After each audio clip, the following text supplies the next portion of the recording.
Hello, guys, and welcome back to Gusto Reaction on Gusto TV. Donny Fesky out here with the one and only Big Lala. Any other Big Lala is a counterfeit, right? Like you're the only Big Lala in the world now.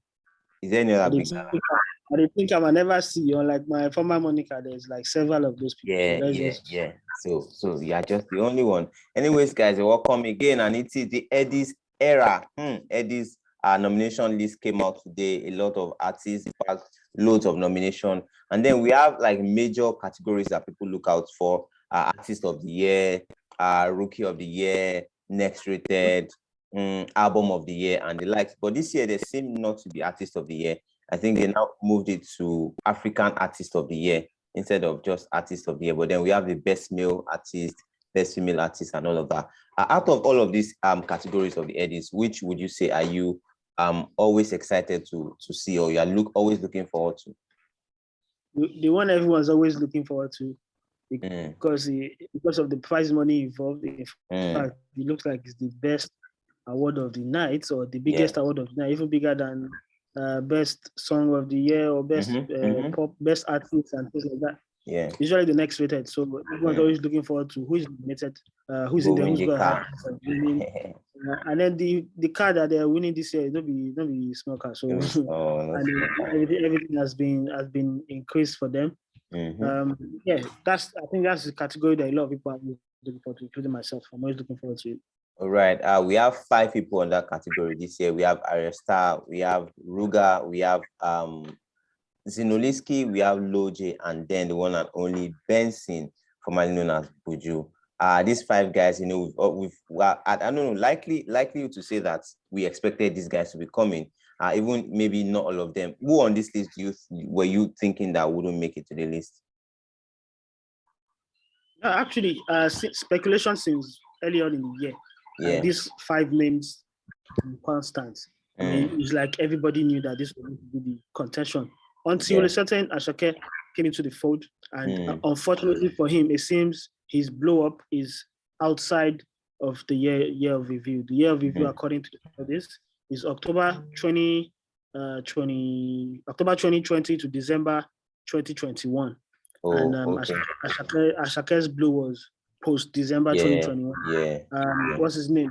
Portable on the other hand just about got into slightly. And if maybe this would be for another topic, but if we're going to think about his blow up, I mean, at least in December he had the song of December, so it's fine. These guys that were nominated, I think it was no brainer. They were always in the running, and it's interesting. It would be interesting to see who would win, because Mavin has to. There's Buju, there's Zeno, and then who's the last person? There's Loje. Now let's go from the top 5. Now we have 5 of them. Now I want you to eliminate 2 from this top 5. From these 5 guys that have been nominated. It's hard, but I think the person with the least rep, not just because it doesn't I think in terms of actual brand and the kind of, maybe because it's even independent, he hasn't really touched base, but he has a big song. That's a really, really big song. That's Loje. Loje has a really big song during the year of review, but his overall brand as a whole, I don't think he matches up to the other guys on the list. There's also one of the Mavin guys. I think unfortunately can be Ruga, but it's tight. It's tight. It could be any of these guys. It could be any of these guys. So if I was going to just choose, I'll choose Ruga. I'm pretty sure if they to pick one person and say this is the person you want to actually back, I think they'll back Ayra Starr. It's been a while a female, because of female sentiments. It's been a while a female has won the next rated. Looking at what you just said just now, can we say it is female sentiment, or we've really not had so much female artists, to fit into that category, and in previous years that's passed? No, not really, because it's not really female sentiment, because last year there was Thames who was nominated for this category. I think it's well deserved. She had hit upon hit last year. In fact, the year of review was good for her. She had an EP, she had an album, and they changed the beat slightly. They turned a blind eye to the album beat according to the analysis. So she has done really well and deserves to be on the list.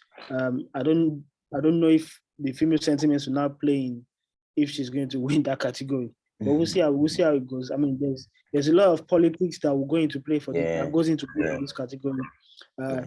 We know that anytime Mavin guys are up for it, there's they can have a pool. You never can know what can happen. So I mean, favorites everyone thinks is a Buju, right? But you can't write off what's his name? Zinoliski. No, even to be fair, Zeno should have a chance, but I don't think he's in the running, to be honest. I don't think he's in the running. And I don't think he's going to win it either. I think it's going to be between a Buju and either of the two Mavin guys. Now looking at the Mavin guys, we have Ayra Starr and then we have Ruga. Like these guys now bagging nominations for the next rated at the Headies. Is it going to cause maybe some upset or uproar between the relationship between Mavin and Jonesing family? No, not necessarily. I mean, they are one big family. They're making an album together as it is, a big Mavin album. Everyone's going to be on it. So, I mean, the way they're structured, they're a family. They're under the Mavin holdings. So I don't think it's going to cause any sort of rift. Either if anybody wins, I'm pretty sure they'll be happy for each other. So I don't think it's a problem. And now looking at Mavin coming out again, this year with new younger artists, we have Boy Spice, we have Magics, and they said they are going to be announcing more to come. Is it the plan of the Mavin Records now to always want to dominate the rookie and the next rated year in, year out? There's a reason why they are one of the biggest labels in the country. They spot talents, they groom talents, and they put all the resources behind the talents. I mean, this should be an indication. This should be the result of their hard work in terms of grooming the talent. Their artists need to be recognized firstly on these stages. That's going to be a goal for them. So they are putting in the work. So if they are getting nominated because they're putting in the work, I don't think it should be an issue for anyone. Alrighty, you guys have heard it all from Big Lala himself. Ruga, Ayra Starr, from the Mavin family, bagging the next rated category at the Headies nomination list that just came out. We also have Buju and then Zinoliski alongside Loje that also got into the 5 of them bagging the next rated nomination. Who do you think is most what's the word now, most efficient to win this one? Big Lala said, well, chances for Zinoliski is actually slim, but then guys, let us know what you think between Ruga and Ayra Starr. Who will be dropped? Who is going to excel in this one? Let us know what you think. If this person will not cause casala in the Mavin family, drop your thoughts down below. I will catch you on the next Gusto reaction. Bye, guys.